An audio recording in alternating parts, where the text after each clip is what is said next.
I know. Look, listen. I support the feminist movement. I do, in my own ways.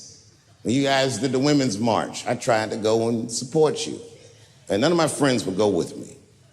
I asked all the fellas, none of them wanted to go. I tried everything. Come on, y'all, it's gonna be bitches there. They was like, nope. So what I did is I called my friend Ange. Ange is a black woman, comedy writer, and she's dope. Matter of fact, she's the only woman that I know personally that pays her ex-husband alimony. And she sounds just like a man when she does it. Fuck that broke motherfucker and all that. She says all that shit. So I hit Ange up. I hit her on the text. And all I did, I texted her. I said, Ange, are you going to the Women's March? And she texted me back, and this is real text. She said, I hope those white bitches get tear gassed.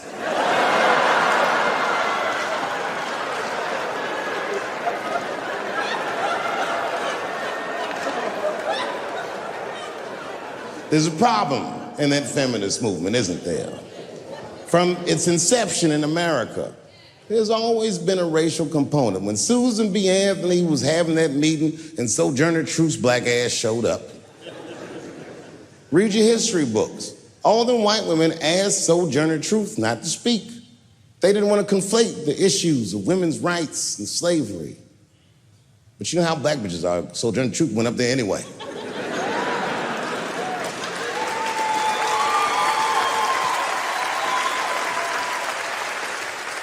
She did a famous speech. She said, ain't I a woman? Ain't I a woman? That's right. And listen. I supported the Me Too movement, but the whole time, I thought that the way they handled that was stupid.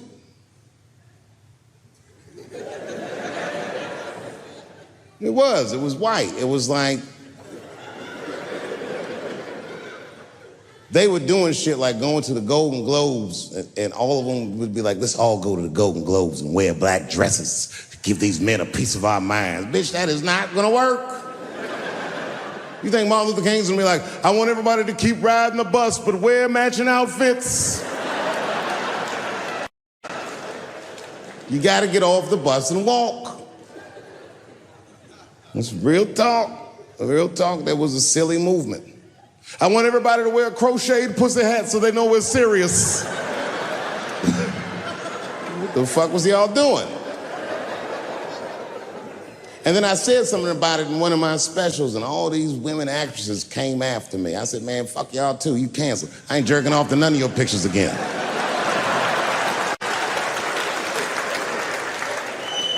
They were like, who is he to tell us anything? I'll tell you exactly who I am. I'm the one that got off the bus and left $50 million on the bus and walked.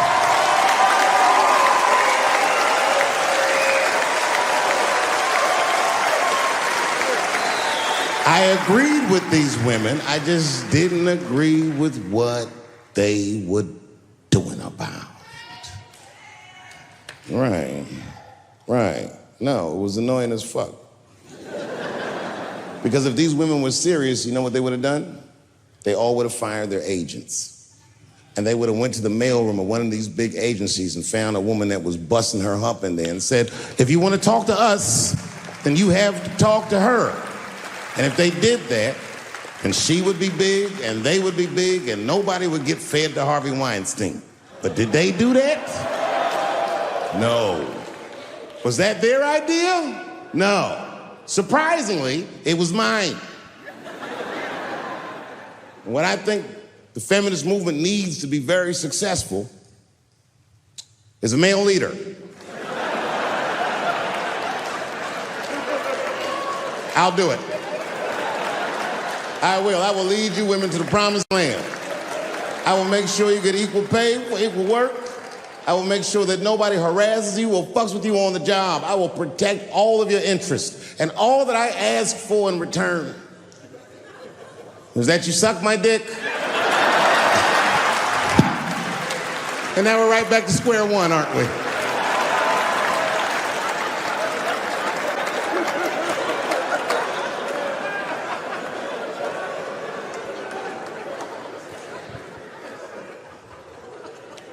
And now we get to the core of the crisis.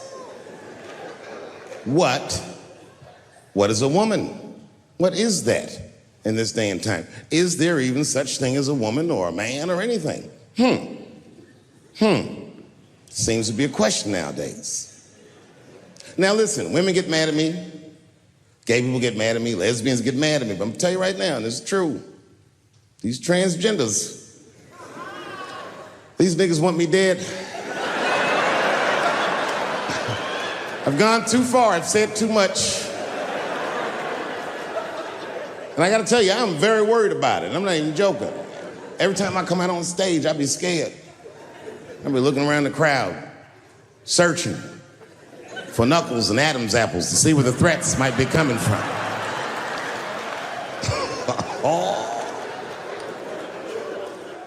A nigga came up to me on the street the other day. He said, "Careful, Dave, they after you." I said, "What? One they or many theys?"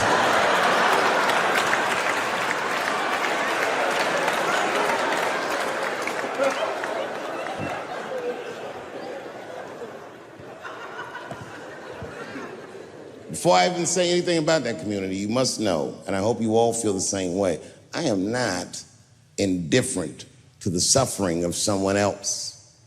There's laws, the mean laws in our country. North Carolina passed a law once that said a person in North Carolina must use the restroom that corresponds with the gender they were assigned on their birth certificate. No. No, that's not a good law. That's a mean law. No American should have to present a birth certificate to take a shit at Walmart in Greensboro, North Carolina, where the baby shot and killed a motherfucker.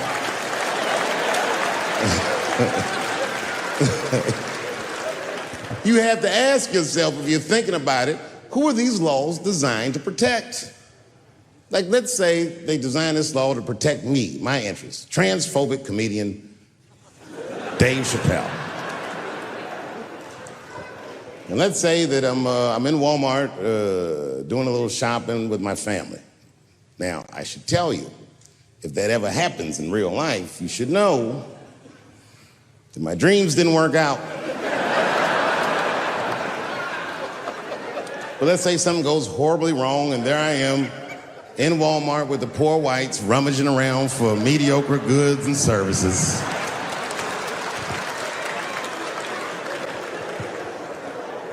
And then I gotta go to the restroom.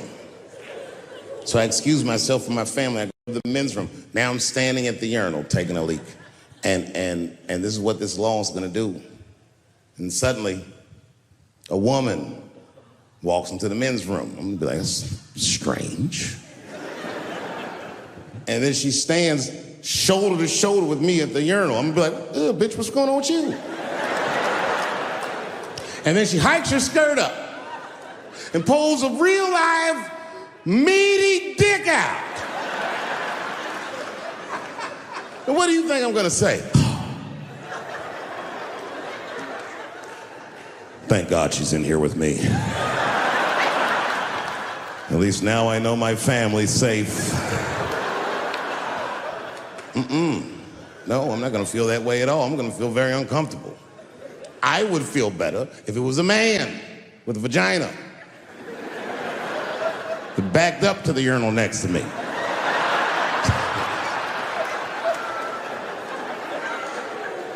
I wouldn't even think about that. I'd just be like, that's funny. This guy is peeing out of his butt for some reason. Oh my God, he must be a veteran. Thank you for your service.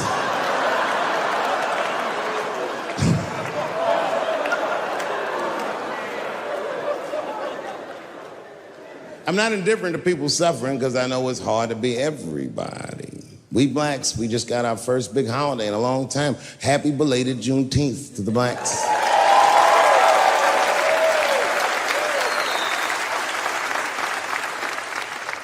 Juneteenth is a strange holiday, isn't it?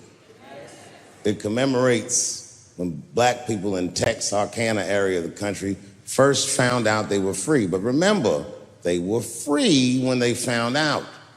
They just didn't know it yet. Very, Very interesting holiday. You know, I learned something. This is a wild story. I learned this past Juneteenth of a story that's true, and there was a black man who was in South Carolina during slavery who somehow got granted his freedom by his so-called master. And when his master granted him the freedom, he also gave him a plot of land. Now, it turns out this brother was brilliant. He had a good eye, a good knack for farming.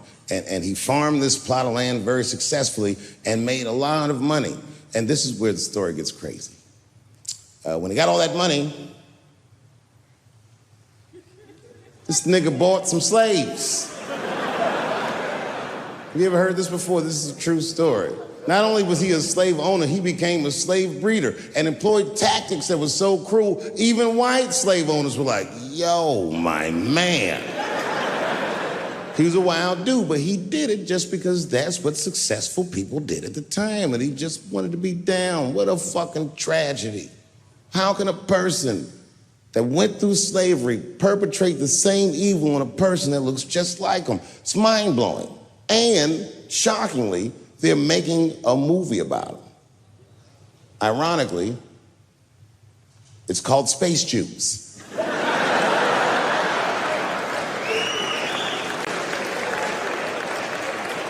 Space Juice.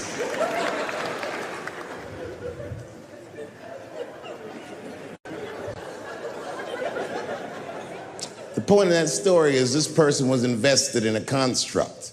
That was the construct of successful people, and he just followed the roadmap of successful people. He followed what they call an incentive.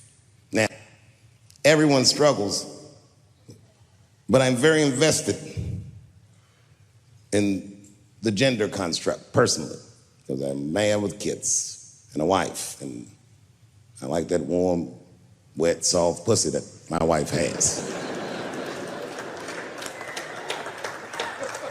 This does not mean that I feel like another point of view can't exist.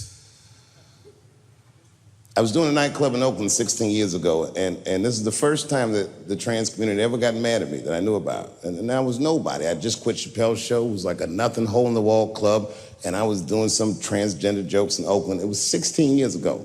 My pronoun game was not as nice as it is today. I went too far. I said things like tranny and shit. I didn't know these words were bad. And a woman stood up and just in the business, started screaming at me. And I'm sure it was a woman, but she kept calling me transphobic and all this shit. I'd never even heard these words before. It's really weird. I didn't trip. I just gave security the look like, you know, get that bitch out of here. I kept it moving. And then she went to the press, and the next day, one of the gay papers wrote all the same things she had said to me about me in the paper. Misquoted the jokes and was calling me transphobic. And again, all these words, I'd never heard them before, but every time that I talked with anybody from that community since, they always repeat the talking points from that article. My least favorite of which being, and I hate this phrase, they say I was punching down on them. Punching down. The fuck does that mean?